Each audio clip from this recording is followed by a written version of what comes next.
It's 8:53 in the morning now, and I'm in downtown Bratislava. I must say it's looking absolutely beautiful. I've been here many times in the past, early 90s, and I have to say it's so much more beautiful and clean since it was then. Slovaks have done an amazing job making this a really beautiful city.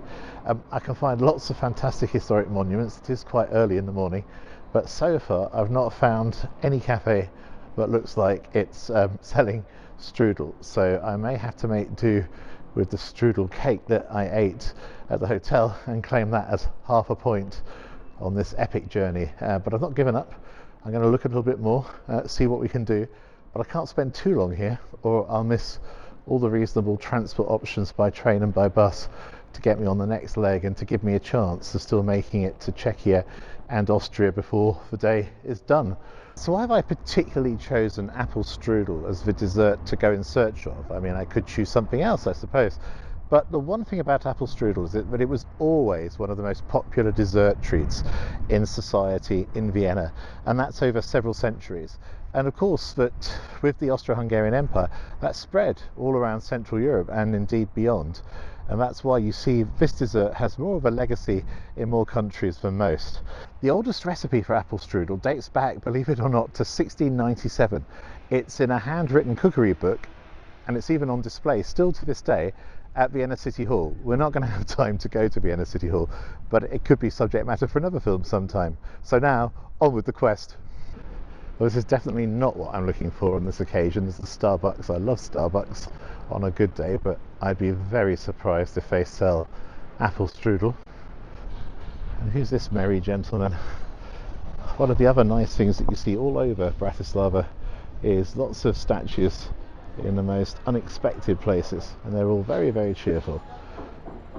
And now we're just entering the courtyard of the Old Town Hall.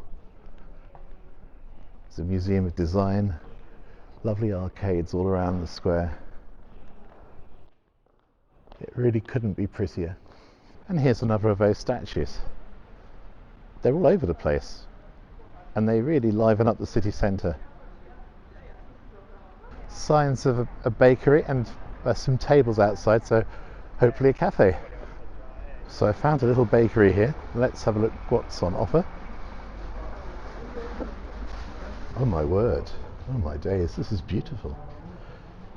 It's like wandering into another world, and there's certainly a real feeling of tradition. Beautiful cakes, but is there any strudel? Very busy day.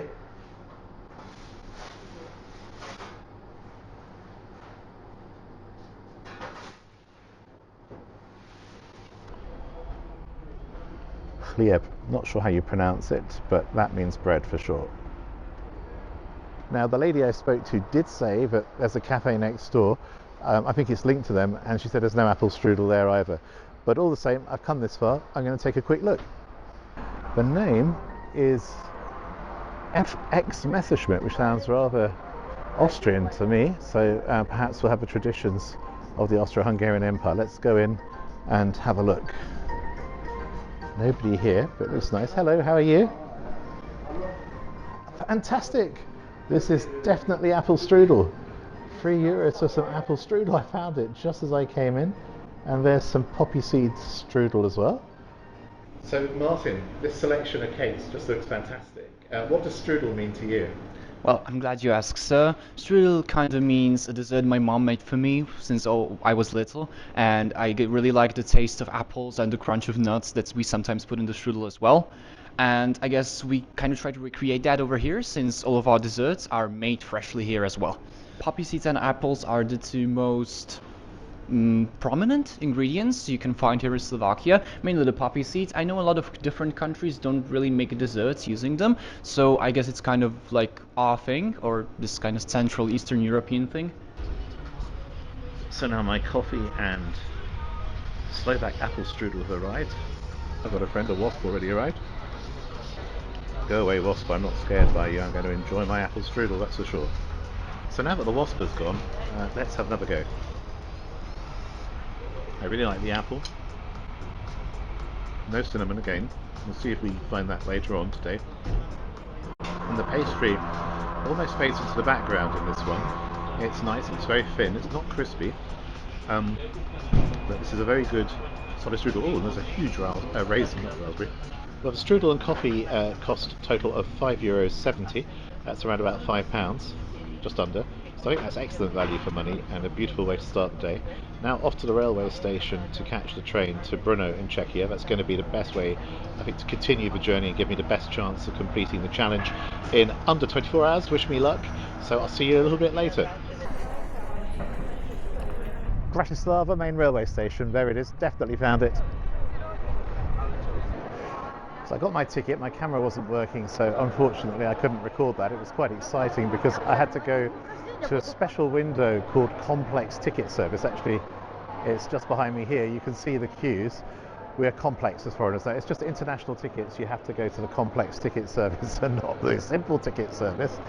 I've only got a few minutes. It's 10:49. The train leaves at 10:58. It's going to Warsaw, but I'm going to change before that in order to get to Brno. But this isn't looking good because I thought it was saying platform 10, which I couldn't find anywhere, but that's not what it means. In Slovak, it's telling me mieszka, which means delay, and the delay is 10 minutes, which would mean that I'd be very, very late getting to Brno because I'll miss the connection. Anyhow, I'll find the platform, work it all out from there. This challenge cannot fail. You're going to have to keep with me throughout the video to find out whether or not we make it. I really don't want to fail.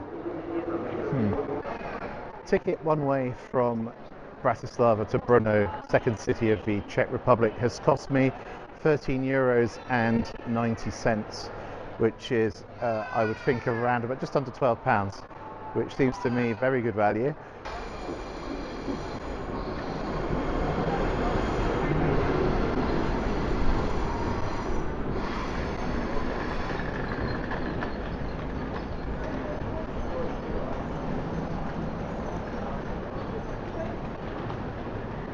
Right, time to get on board.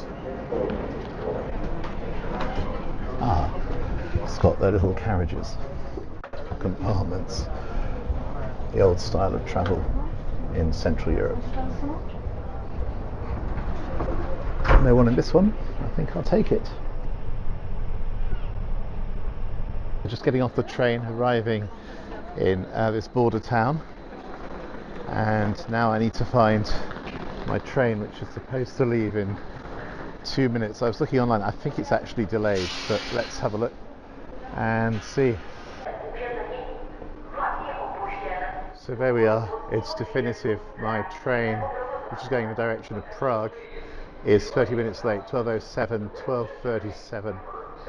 In a way, it's just as well the train's late, because I've just found out that the ticket I've got isn't actually valid on that train. There are, it would appear, multiple operators on the Czech railway network. So that was one called RegioJet, and their office is just behind me, and mine is with Czech Railways. That leaves at 12:44, and it's on time, and as a result, it's hardly going to make any difference with my arrival time in Brno. So we'll give that a go, and I don't have to pay any extra for the ticket, which is certainly good news. And I won't get into any trouble with the law. The challenge goes on, forwards. I thought I'd make a quick visit to the gents, but it looks like you have to pay in cash and Czech crowns. I haven't got any. Oh, hang on. It looks like you can tap and go to the toilet. Okay, I'll give that a go. So I found my train. I've got about 2 minutes to board it, so make it very quick. We're 12:44 to Brno. Looks good. Czech Railways.